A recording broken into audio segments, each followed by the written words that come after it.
The wind howled like a banshee through the cracked windows of the Thompson cabin, carrying the scent of impending doom as Eliza stared at the foreclosure notice nailed to the door with a rusty spike.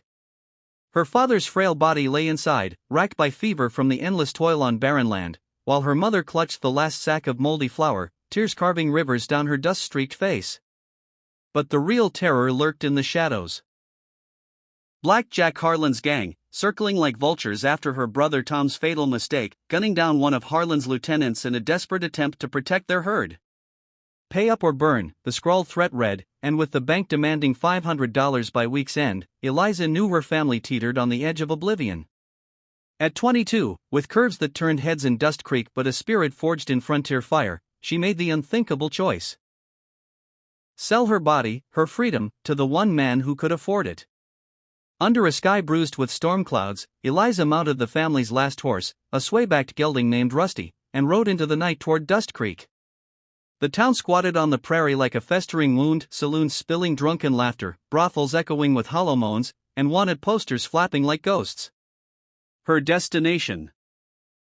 The Golden Spur Saloon, lair of Iron Jake Colton, the cowboy king whose legend chilled blood. They said he'd outdrawn the devil himself, built a ranch empire on stolen Apache gold, and left a trail of broken hearts and bodies from Texas to Montana. Whispers claimed he sought a woman not just for pleasure, but to tame his wild soul or break it further. Eliza's heart thundered as she pushed through the batwing doors, the room falling deathly quiet. Cigarette smoke hung thick, eyes raking her like knives. At the bar stood Jake, 6'4" of coiled muscle, his face a map of scars from bar brawls and bullet grazes, his eyes ice blue daggers that pierced her soul. "What in hell's name brings a filly like you here alone?" Jake's voice rumbled like distant thunder, drawing snickers from the patrons. Eliza lifted her chin, voice steady despite the quake in her gut. "I'm here to make a deal, Mr. Colton. My family's drowning in debt, hunted by outlaws. I need $700. In return, I give you myself. Body and soul." The words exploded like dynamite. Glasses shattered as men choked on whiskey, a poker game halted mid-deal. Jake's eyebrow arched, his lips curling into a predatory smile that sent ice down her spine. "You got grit, girl. But grit don't buy mercy. What's to stop me from taking what I want for free?" He leaned in, breath hot with bourbon. Eliza didn't flinch. "Because you ain't that kind of monster. And I ain't walking out without that gold." The saloon held its breath. Jake threw back his head and laughed, a sound that echoed like a coyote's howl. "Deal. But you ride with me tonight. No tears, no regrets." He slammed a pouch of coins on the bar, exactly $700, and grabbed her arm, dragging her into the night as whispers erupted behind them. Had she escaped one hell only to plunge into another? They rode hard under a merciless moon, Dust Creek fading like a bad dream. Jake's ranch, the Iron Bar, sprawled across a valley ringed by jagged mesas, a fortress of barbed wire and armed guards. Torches flickered on watchtowers, casting long shadows that danced like demons. "This is your cage now," Jake growled as they dismounted, his hand lingering on her waist. Inside the sprawling hacienda, luxury clashed with savagery. Persian rugs stained with boot mud, crystal decanters beside Colt revolvers. He led her to a bedroom upstairs, lavish with a four-poster bed and lace curtains that mocked her poverty. "Sleep. Tomorrow, you earn your keep." The door locked with a click that sealed her fate. Eliza collapsed, sobs racking her body. What horrors awaited at dawn? And why did Jake's eyes hold not just hunger, but a flicker of something darker, secrets that could devour her whole? Dawn broke like a gunshot, yanking Eliza from fitful dreams. Jake's bellow echoed through the house, "Up, woman! Breakfast for 10. She stumbled to the kitchen, hands raw from scrubbing pots as she fried eggs and bacon for his crew, hardened cowboys with missing fingers and tattooed necks, men like Rattlesnake Red and Ghost Eye Garcia, who eyed her like fresh meat but averted gazes when Jake entered. He sat at the head of the table, devouring his meal while barking orders for the day's cattle drive. "You'll tend the house, mend clothes, and whatever else I damn well say." His stare lingered, promising unspoken demands. Days melted into a grueling rhythm. Eliza rose before sunup to bake bread, wash linens in scalding water, and dodge the leers of ranch hands. Jake vanished for hours, riding into the Badlands where rumors placed his hidden gold mine, a vein so rich it could buy kingdoms. Nights, he returned dust-caked and brooding, sharing sparse words over flickering candlelight. "Tell me about your kin," he'd probe, fork hovering. "Why risk everything for them?" Eliza guarded her tongue, but unease grew. Why hadn't he claimed her yet? Was he waiting to break her spirit first? One twilight, as thunderheads gathered like an army, a rider galloped in. Young Billy, the stable boy, face pale as death. "Boss." Harlan's men hit the north fence, rustled 50 head and left a message. He thrust a bloodstained note at Jake. "The girl's family pays tonight." "Then you." Eliza's blood froze. How did Harlan know she was here? Jake's face twisted into a mask of rage, veins bulging like ropes.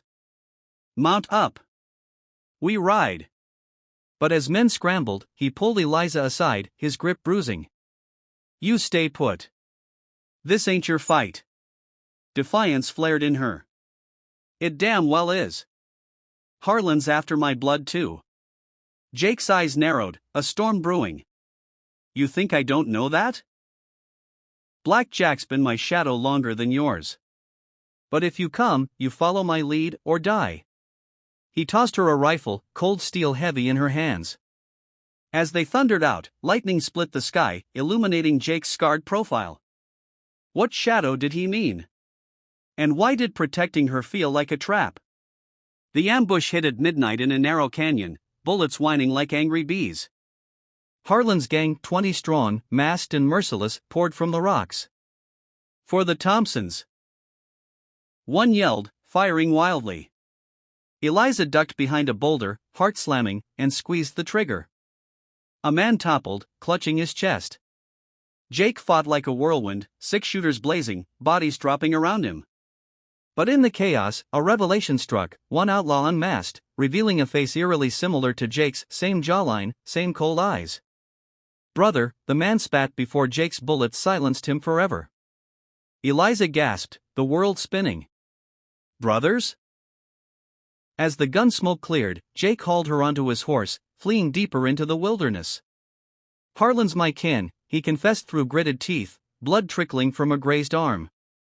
"Half-brother, bastard born. Our pa found gold, left it to me. Jack wants it all, and now, your family's just leverage." Shock rippled through Eliza like poison. "You knew? About my brother shooting his man?" Jake nodded grimly. "Word travels. When you barged into that saloon, I saw a way to draw him out. Use you as bait." Fury ignited, she slapped him hard, the crack echoing. "You bastard!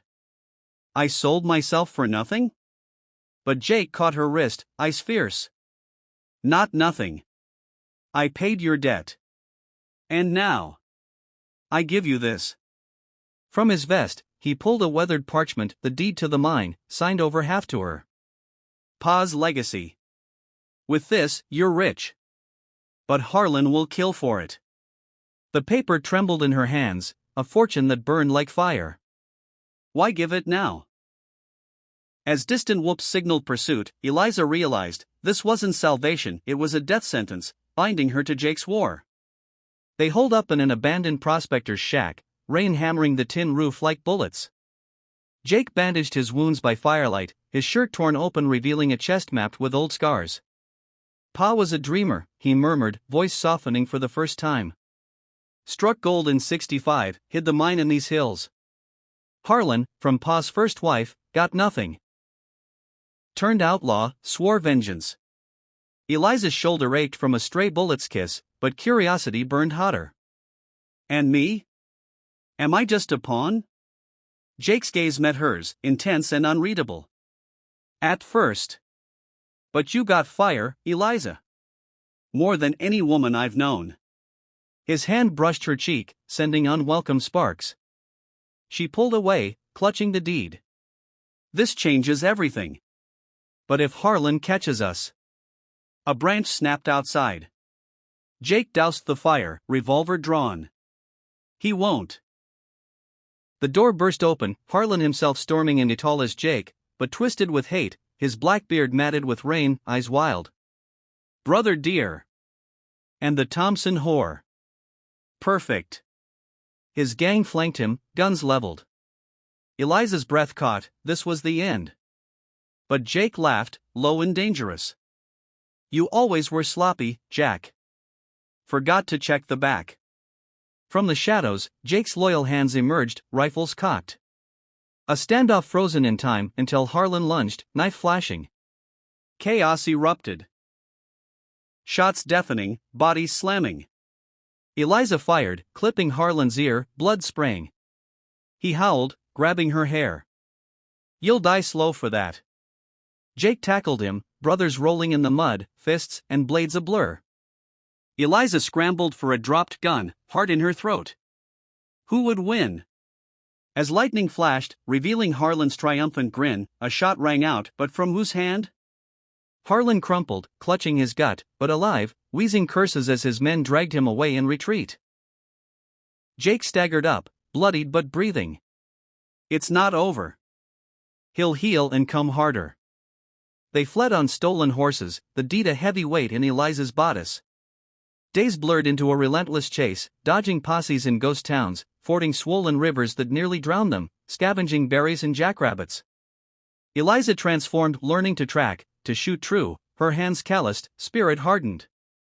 Jake opened up in snatches. Tales of lost loves, betrayed partners, a life of solitude masking deep wounds. Never thought I'd share the mine, he admitted one starlit night, bandaging her blistered feet. But you're different. Attraction simmered, forbidden and fierce, but trust wavered. Was the deed a genuine gift, or a ploy to ensnare her further? In a forsaken mining camp, betrayal struck like a snake.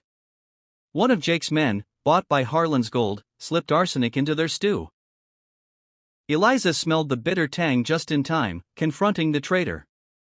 Why, she demanded, gun trembling. Harlan promised riches, he sneered. Her shot echoed, the first kill that didn't sicken her only fueled her rage. But the noise drew Harlan's horde. Gunfire lit the night, bullets chewing wood. Jake took a hit to the thigh, collapsing with a grunt. Go! Save yourself, he urged, face ashen. Eliza refused, dragging him into a mine shaft, barricading the entrance with crates. We're partners now, she whispered, tearing her petticoat for a tourniquet. Their lips met in the darkness, desperate and electric, sealing a bond forged in blood. Harlan's voice boomed from outside, surrender the deed, girl, and I'll spare your kin. Eliza's mind flashed to her family, were they safe? Jake pressed a hidden map into her hand. The mine's true location. If I fall, it's yours. Explosives from the camp provided escape. She lit the fuse, the blast collapsing the tunnel on pursuers, screams buried under tons of rock. They emerged battered, Harlan escaped again, but weakened. Riding into the Badlands, Eliza pondered the shocking twists, from desperate sale to empowered owner, from stranger to lover. But as Harlan's dust cloud rose on the horizon, a new horror dawned. Scouts reported her family captured, held in Dust Creek. We end this, Jake vowed, face grim. Eliza nodded, cocking her rifle. What he gave her wasn't just wealth, it was a curse of endless war. And as they charged toward confrontation, a final shock loomed. Was Jake truly her ally, or had he orchestrated it all for the ultimate betrayal? The showdown brewed in Dust Creek's dusty streets, townsfolk barricading doors as Harlan's gang rode in, her family bound and gagged in the square. Eliza and Jake crept through alleys, hearts pounding. Flank him, Jake whispered. But doubt not. The deed's fine print named Harlan as co-heir if Jake died childless. Was this a setup? Gunfire erupted, Harlan spotting them, bellowing, the gold's mine. Bullets flew, ricocheting off wagons. Eliza freed her father with a knife slash, but a stray shot grazed her mother. Rage blinded her, she charged Harlan, tackling him from his horse. They wrestled, his hands choking her throat. Die, bitch. Vision fading, she clawed his eyes. Jake's shot saved her, but Harlan rolled away, vanishing into the saloon.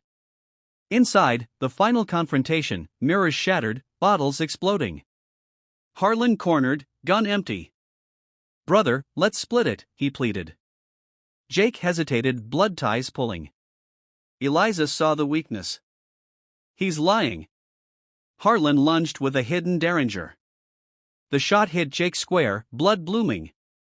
He fell, gasping. Eliza screamed, firing wildly.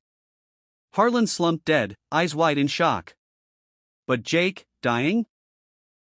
"Take it all," he wheezed, pressing her hand. Changed everything. As life ebbed, a twist, his final words, "Forgive me. I sent the note to your door. Drew you in." Betrayal's knife twisted deep. Why? For love? Control? Eliza cradled him, tears mixing with blood, as posses closed in. The mine was hers, but at what cost? Family saved, but heart shattered. And whispers in the wind hinted Harlan's son lived, plotting revenge. What he gave her changed everything into a nightmare without end.